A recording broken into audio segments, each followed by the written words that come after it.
In the final years of World War II, something dark took hold of Europe. Violence was everywhere. But even inside a system built on cruelty, there were people who went further, much further. And one name stood out, a name that even other SS guards feared. Now imagine this, a quiet winter morning in Germany's forests. Snow covers the trees. Everything looks peaceful.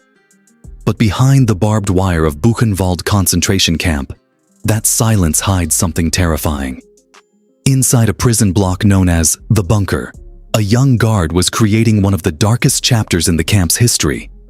His name was Martin Sommer. On paper, he was just another low-ranking officer. But to prisoners, he was known as the hangman of Buchenwald, a man who turned human suffering into something routine. So how does an ordinary farm boy become someone like this? And how did he almost escape justice after the war? Martin Sommer was born in 1915 in a quiet farming village in Germany. Nothing about his childhood suggested violence, but he grew up in a broken country. After World War I, Germany was humiliated, poor, and angry. Like many young men at the time, Sommer was drawn to the rising power of the Nazi Party. At just 16 years old, he joined. And when Adolf Hitler came to power, Sommer joined the Schutzstaffel, also known as the SS. That decision changed everything. The SS wasn't just a military unit. Under Heinrich Himmler, it became a powerful force built on one idea: absolute loyalty and racial superiority. Members were trained to believe they were better than everyone else.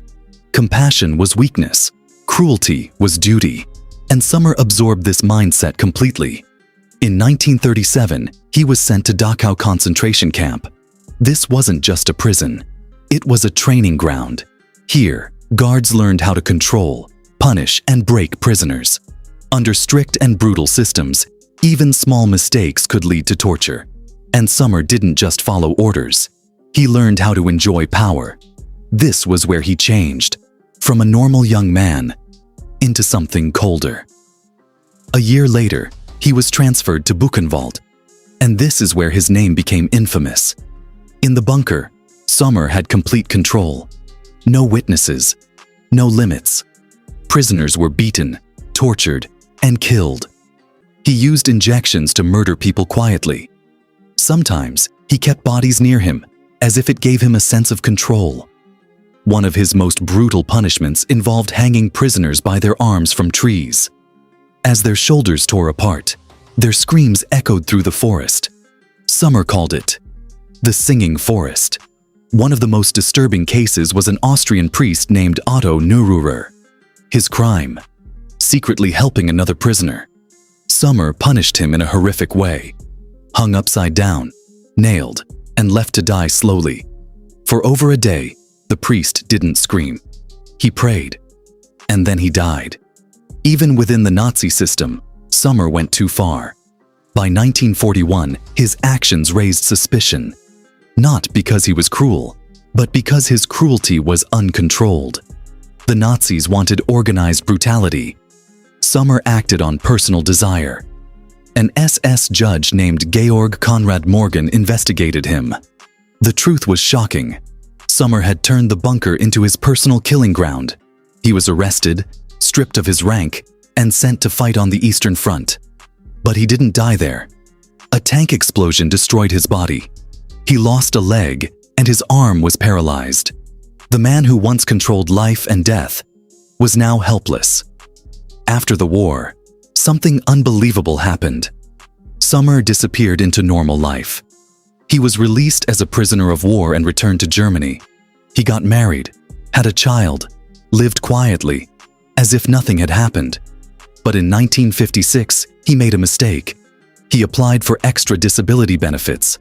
That request reopened his file. Authorities began digging.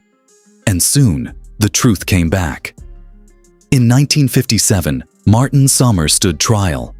He was charged with dozens of murders and countless acts of torture. In court, he showed no real remorse. He admitted the violence, but treated it like it meant nothing. In 1958, he was sentenced to life in prison. Only then did he cry, but not for his victims, for himself. Years later, due to poor health, he was released. He spent his final days forgotten. No sympathy, no respect. In 1988, he died alone. The story of Martin Summer is not just about one man. It's about how ordinary people can become dangerous when a system removes morality. He wasn't born a monster. He was shaped into one. And that's what makes this story truly terrifying. Because it shows how easily humanity can be lost when people stop questioning what is right.